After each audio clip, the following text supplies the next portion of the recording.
Selamat datang di podcast Dokter Pintar. Untuk kalian yang ingin tahu bagaimana jadi dokter, atau ada nggak tips-tips selama jadi dokter, atau kalian ingin kepikiran bisa nggak gue nggak jadi dokter, atau udah terlanjur lulus mau pengen jadi apa selain dokter, silahkan simak podcast kali ini, mudah-mudahan bermanfaat. Selamat mendengarkan.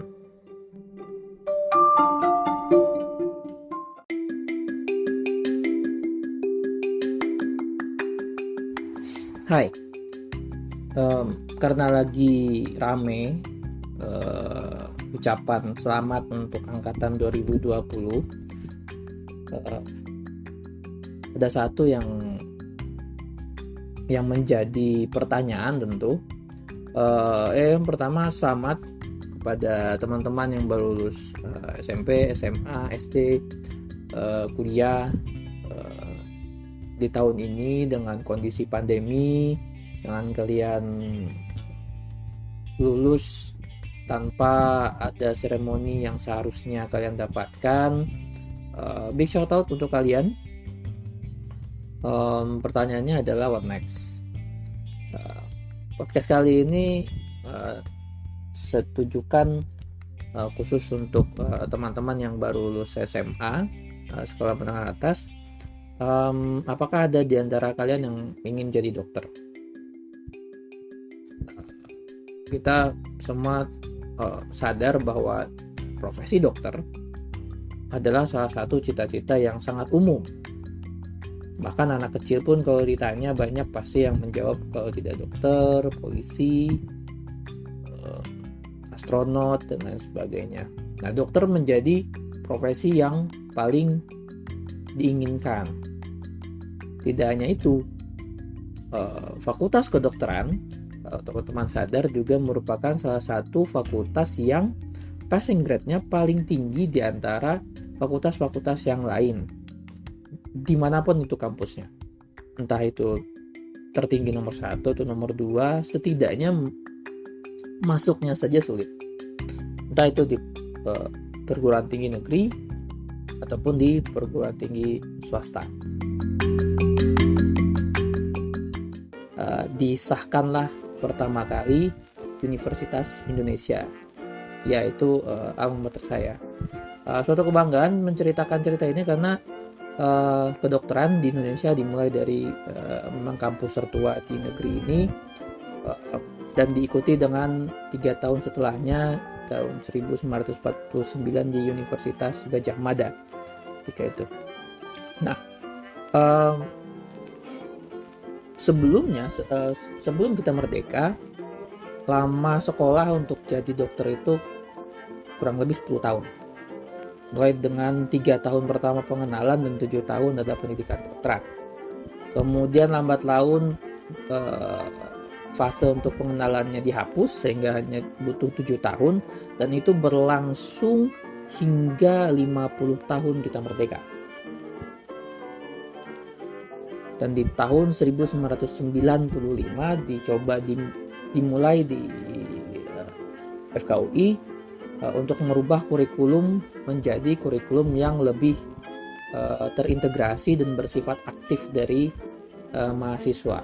Jadi kan selama ini hanya lecture based, hanya berdasarkan kuliah satu arah, dan kita diwajibkan untuk rotasi di semua departemen.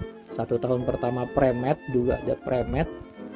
Kemudian 2 tahun kedua itu ada preklinik, 2 tahun klinik, dan tahun berikutnya 3, 4, 5, 6. Ya, benar ya.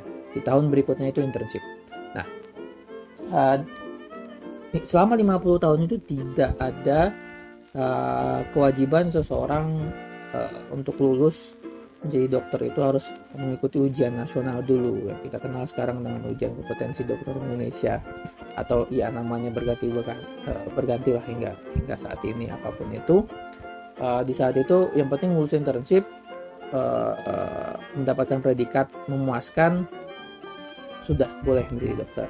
Dan memang kebutuhannya ketika itu sangat banyak.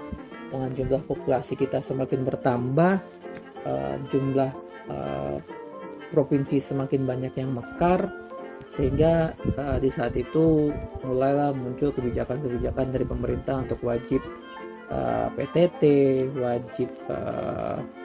wajib kerja sarjana atau WKS ketika itu, hingga berubah pemerintahan, berganti lagi kewajibannya, ada kadang PTT-nya tidak wajib tapi menjadi syarat untuk bisa praktek atau mendaftar menjadi dokter spesialis untuk lanjut sekolah lagi dan lain sebagainya.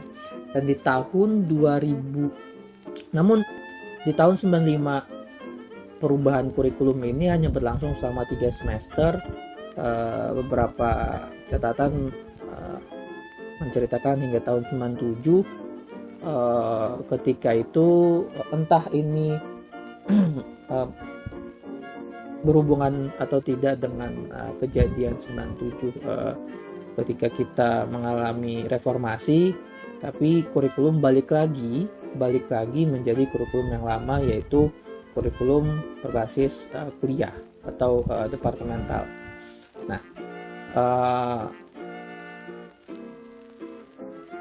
setelah beberapa tahun, kemudian di tahun 2000 FKUI mendapatkan hibah untuk melakukan perombakan sistem pendidikan kedokteran, dan di tahun 2005 pertama kali disahkan kurikulum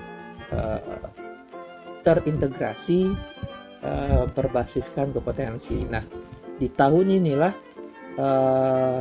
kakak kelas saya yang saat itu baru masuk mendapatkan bentuk pendidikan yang beda. Jadi dosen itu yang awalnya diwajibkan harus sebagai guru mengajarkan segala hal, tapi berubah fungsi menjadi fasilitator. Artinya mahasiswa lebih banyak aktif mencari informasi dan mengkonfirmasi atau berdiskusi lebih banyak dengan informasi yang sudah dia dapat sebelumnya dengan si fasilitator itu tersebut. Nah, ketika tahun 2005 ini